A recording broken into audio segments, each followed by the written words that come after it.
So this is the first video for, well, this is the video for after SCaRE. I have gotten home from SCaRE. I have had some time to get myself back into normal. I actually had to take about 24 hours of doing nothing but solid sleeping because I was just so busy at SCaRE. Part of it was I just couldn't sleep. Part of it was I had nightmares while I was there about something else that was going on. But overall, I had a fantastic time. SCaRE was awesome this past year. I'm going to go through both the good side and the bad side of the things that happened there. Now, what was good was that, first of all, check-in. Check-in registration, both in character and out, was fantastic. It moved really, really well, despite the fact that only two of us, I was the second for the lead for registration, and she did a fantastic job. She had these badges that actually had your name on one side and the schedule for the games on the other, which is something that they've never done in the entire history of Camarilla conventions I've ever been to, and that's been 15 years now. My CAM membership is old enough to have a learner's permit, and I feel very old by saying that. Anyway, check-in went really, really well. I didn't realize I was going to be doing both in-character and out-of-character check-in. In-character I was a little nervous about because it means you have to have a really good firm set on the rules and what's approval level and things like that, but it all worked out pretty well. The next thing was charity. The charity this year was for Battered Women's Shelter in Houston, and the auction items were pretty much most of them were just in-character powers and plot kits from different level storytellers, things of that nature, disciplines being taught and stuff. And I believe we raised about $3,700, which is pretty good. I mean, that's not anything to sneeze at. Another thing was that they had a professional photographer set up there and such, and it was just based on donations, but you could get your pictures for your characters taken. I had two of my characters have their pictures taken.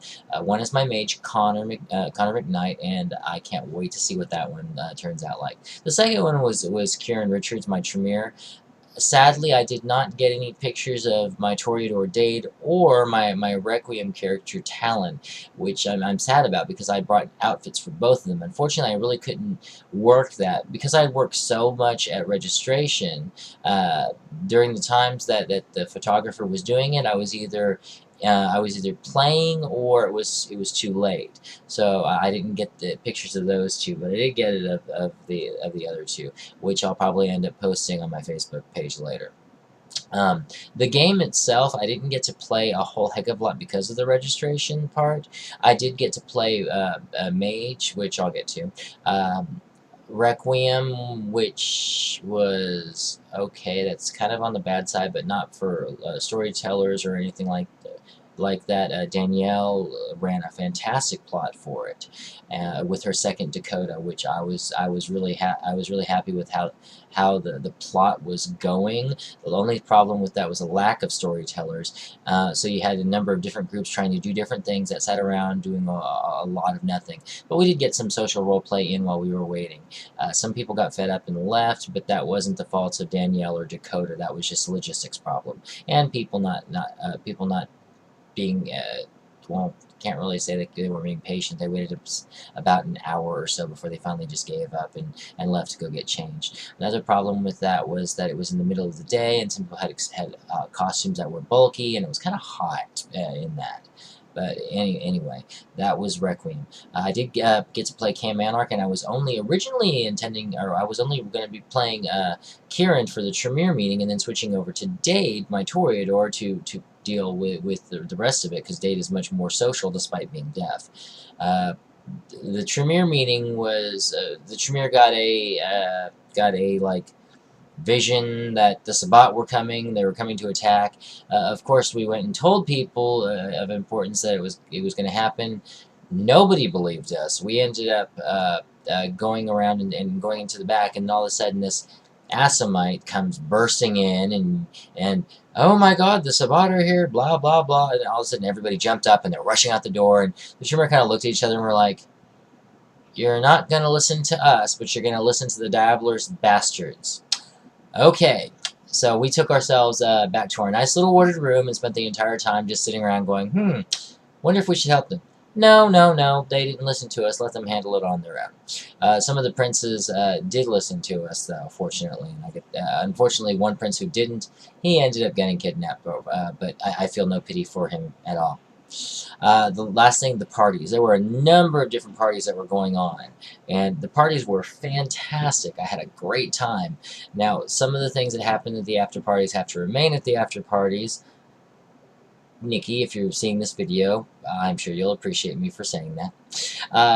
But one of the, I got to party with some of the younger gay camis, and that was a bit cute because my ex was in the room. We ended up telling a few dirty stories about our past and stuff, and there was one that I told that one of the newer camis just had this horrified look on his face as I got to the punchline of it. But the parties were fantastic. I got to talk to some people and associate with people that I hadn't really done before.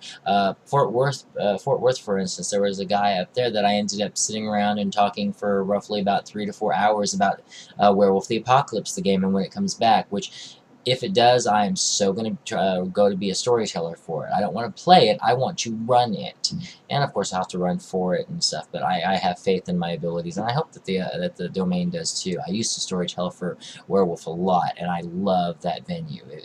I love it actually more than Masquerade. I wish they'd bring that one back.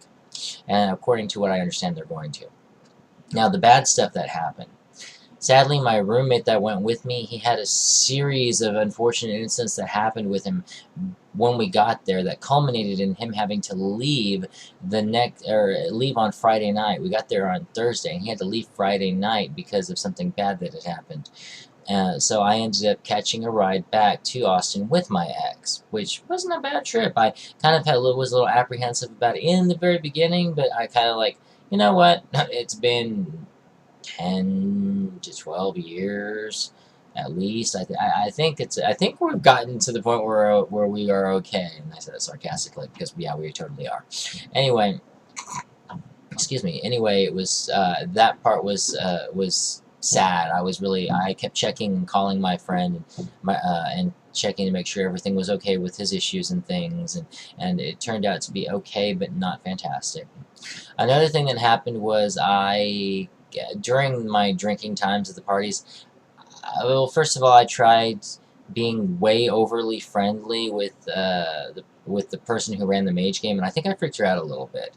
I doubly freaked her out because I showed her something that I showed her Go Kaiju, the movie Go Kaiju, with all the different Power Rangers, because it's actually tied into something that my character and her character are doing in character in Mage, and I think I freaked her out a little bit, but not quite as much as that night when I was drinking and I kept telling her what a fantastic game she ran, because it really was. I had so much fun, but I went a little beyond because I don't know the rules for Mage.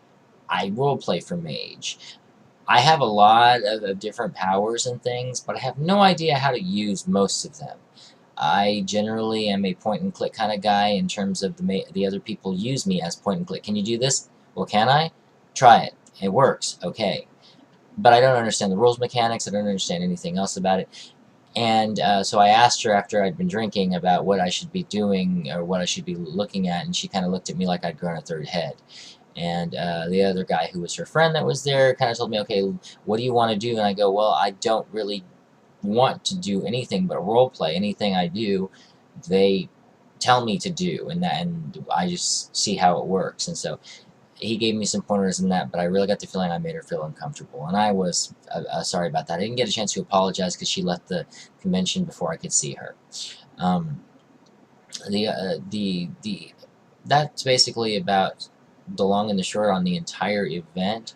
I'm sure I'm forgetting a few things. There are a few things I'd like to talk about, but I'm sure that it would make people feel really uncomfortable if I were to do that, because we only had about 200 people there, and everybody knows everybody in this. I'm sure that if I started saying things, people would quickly piece together stuff, and there might be embarrassments, and even though this is not a code of conduct violation, I really don't want there to be any question about the matter. So, SCaRE was an awesome time. I had a blast, and I look forward to my friend Nikki, who's now become the regional coordinator for our region, how she handles things and takes over, and how she's able to continue the spirit of like unity and travel and camaraderie that the domains in the different cities have towards each other. Anyway, have a good day. Bye.